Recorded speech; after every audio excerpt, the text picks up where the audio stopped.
kesejahteraan bukan hanya dilihat dari kondisi ekonomi negara, namun juga bagaimana keberlangsungan kehidupan masyarakat yang berkaitan dengannya. Salam sejahtera Dewan Juri yang terhormat, saya Shannon, selaku penjuru pertama yang menyatakan setuju dengan perdebatan ini dengan mosi sebagai negara berkembang dengan potensi maritim, Dewan ini tidak akan menggunakan strategi ekonomi biru yang akan memaparkan argumen dari mosi disertai dengan parameter, definisi, kata mekanisme solusi disertai dengan ilustrasi yang mendukung standing position kami. Namun sebelum masuk ke dalam kerangka argumentasi, mari saya antarkan terlebih dahulu dalam konteks latar belakang. Sebagaimana kita ketahui, meskipun sering dianggap sebagai cara berkelanjutan untuk menuai manfaat dari ekosistem laut, penerapan ekonomi biru di Indonesia masih beresiko menggusur masyarakat dan mata pencaharian lokal. Sebagai perluasan dari green ekonomi, konsep ekonomi biru ini juga menekankan pada konservasi pengelolaan laut yang berkelanjutan dengan tujuan untuk mempromosikan penggunaan sumber daya laut untuk pertumbuhan ekonomi, peningkatan kesejahteraan masyarakat, serta pemanfaatan laut. Blue Economy sendiri menekankan terhadap pemanfaatan sumber daya yang dimiliki untuk dimanfaatkan untuk proyek yang secara teoritis dapat membantu menambah pemasukan dan meningkatkan kesejahteraan masyarakat. Namun, pada faktanya, tidak semua aspek potensi sumber daya Indonesia dapat memanfaatkan konsep ekonomi biru. Salah satunya karena kondisi maritim atau perairan yang sangat beresiko dan dapat menimbulkan bencana seperti banjir, erosi pantai, tsunami, atau bahkan kenaikan paras serta air laut. Dari situlah muncul perdebatan bagi pemerintah untuk tidak menggunakan strategi ekonomi biru dalam mengembangkan potensi maritimnya. Izinkan saya untuk mendefinisikan kata kunci mosi ini. Pertama, negara berkembang sebagai suatu negara yang memiliki tingkat kesejahteraan penduduk menengah, potensi maritim sebagai potensi yang dimiliki sebagai satu negara dengan perairan atau laut yang luas. Ketiga, ekonomi biru, pemanfaatan sumber daya laut untuk mendukung pertumbuhan ekonomi dan menjaga kelestarian perairan di saat yang bersamaan. Sebagai bentuk kewenangan tim pemerintah, saya akan menetapkan parameter kejadian ini di Indonesia selaku negara berkembang. Indikator keberhasilan ekonomi biru ini sendiri akan saya bagi dalam 3 prinsip. Pertama, dampak, tambahan pemasukan di masyarakat yang nantinya mendorong peningkatan ekonomi. Kedua, keberlestarian lingkungan hidup atau perairan yang tetap terjaga dan mampu dipertahankan dalam jangka panjang. Serta ketiga, ketahanan, yakni adanya kemampuan untuk menanggulangi ancaman maritim yang berpotensi merusak ke depannya. Sekarang saya akan memasuki ranah argumentasi saya, terutama permasalahan dari ekonomi biru dalam 2 argumen. Ketidaksiapan lingkungan terhadap blue ekonomi ditambah dengan resiko bencana lingkungan di status quo. Kedua, penanggulangan resiko bencana dari lingkungan itu sendiri. Pertama, dalam ketidaksiapan lingkungan, saya akan mengambil studi kasus dari proyek Giant Seawall di pantai Jakarta yang diklaim dapat mencegah ibu kota tenggelam lebih jauh. Namun sebaliknya, implikasi dari proyek ini adalah bencana yang disebabkan oleh pembangunan proses pembuatan proyek itu sendiri. Seharusnya pemerintah dapat berfokus untuk mencegah Jakarta tenggelam lebih jauh dengan menghentikan pengambilan air tanah. Pahamilah bahwa fakta ini adalah alasan utama tenggelamnya Jakarta, dan justru dengan adanya pembangunan proyek ini dapat menjadikan zona rawan bencana yang lebih diperburuk. Dengan demikian, adanya dampak dari blue economy adalah jika dilanjutkan dapat meningkatkan adanya potensi dalam kerusakan lingkungan yang lebih jauh, terutama dari segi maritim, yang justru nantinya akan memberikan dampak pada aktor perdebatan kita, yaitu masyarakat-masyarakat. Mari kita melihat dalam pemikiran kedua, penanggulangan risiko. Tim oposisi bisa saja mengatakan tidak apa-apa bila terjadi bencana, karena sedari awal dalam status quo, bencana alam seperti banjir dan sebagainya ini memang sudah ada.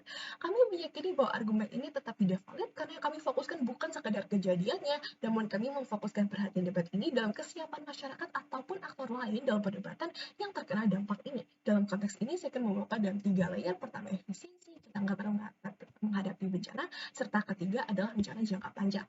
Dalam efisiensi, sadarilah bahwa Indonesia memiliki lebih dari 17.500 pulau, dan masing-masing pulau memiliki beberapa titik pantai ataupun perbatasan dengan perairan bukan.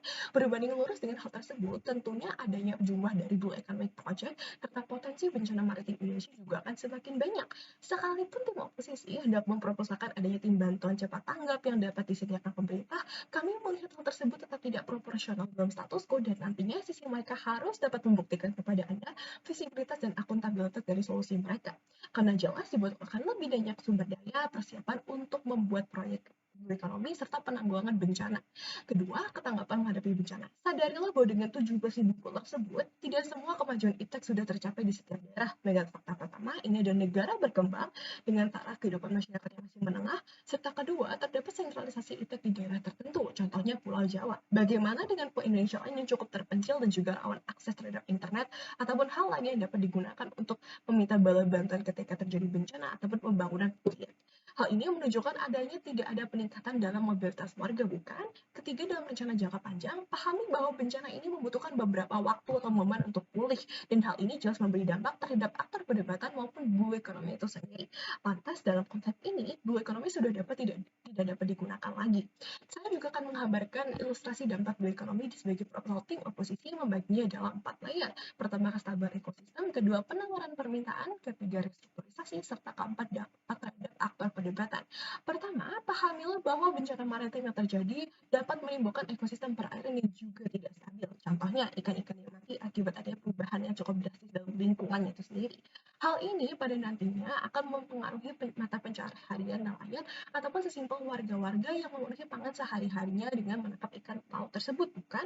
Oleh karena itu, mereka tidak dapat mengolahnya dengan menggunakan konsep blue economy. Hal ini akan membuat kita ada konsep kedua, supply and demand. Karena adanya ikan-ikan yang mati ini, terjadi penurunan stok dalam perikanan. Sedangkan dari sisi permintaan customer tidak terjadi penurunan. Oleh karena itu, akan terjadi ketidakseimbangan antara kedua sisi dan justru akan menyebabkan penurunan ekonomi dari segi maritim. Ketiga, restrukturisasi. Sadarilah bahwa implementasi konsep blue economy, terutama pembangunan proyek tertentu, memakan budget dan juga anggaran negara. Namun, dengan adanya permasalahan yang timbul, bukankah menunjukkan bahwa efisiensi dan juga tingkat keberhasilan proyek blue economy ini semakin rendah? Dengan demikian, sesungguhnya implementasi blue economy sudah tidak lagi eksklusif pada dampak aktor perdebatan. Sadarilah bahwa konteks Indonesia masih negara berkembang. Hal ini membuat taraf kesejahteraan masyarakat masih menengah dalam kondisi biasa. Katakanlah dalam skenario ini terjadi suatu bencana alam dan memaksa mereka untuk pindah dengan penghapusan mata pencaharian. Dalam permasalahan ini justru pada nantinya akan semakin menurunkan standar kehidupan masyarakat. Maka dari itu, dalam rangka meningkatkan status quo yang lebih baik, izinkan saya untuk memaparkan solusi dan juga kesimpulan dari pemerintah. Menimbang resiko dan ketidaksiapan kondisi maritim, kami menilai perairan dan laut Indonesia masih belum siap untuk menggunakan konsep blue economy. Dengan demikian, kami hendak memproposalkan ocean economy, suatu konsep pemanfaatan sumber daya laut dan perairan yang lebih menitik beratkan kestabilan dalam keberlangsungan ekonomi serta kemampuan untuk menanggulangi potensi bencana karang yang dapat terjadi. Karena kami merasa hal ini lebih dibutuhkan.